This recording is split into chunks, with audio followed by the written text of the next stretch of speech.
আসসালামু আলাইকুম রহমতুল্লাহি বারাকাতুহু। ওয়ালাইকুম আসসালাম রহমতুল্লাহি বারাকাতুহু। ভাইয়া আজ নামাজ পড়েছো তো? হ্যাঁ আপু, আলহামদুলিল্লাহ জোহরের নামাজ পড়েছি। মাশাআল্লাহ। তুমি কি জানো নামাজ শুধু ফরজ পূরণের জন্য নয়, বরং এটি একটি ইবাদত।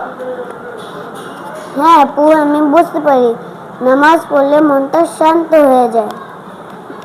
একদম ঠিক। আরেকটা কথা, সবসময় সত্য কথা বলবে।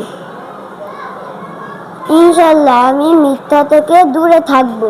হ্যাঁ, আর সবসময় আব্বু আম্মুর খেদমত করবে। আমি তাদের খুশি করার চেষ্টা করব।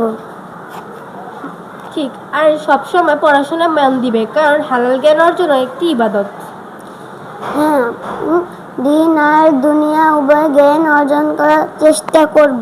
ইনশাআল্লাহ। আল্লাহ তোমাকে নেক বান্দা করার তৌফিক দিন। আমিন। আপু, আল্লাহ তাআলা তোমাকে নেক আমল করার তৌফিক দিন। আমিন।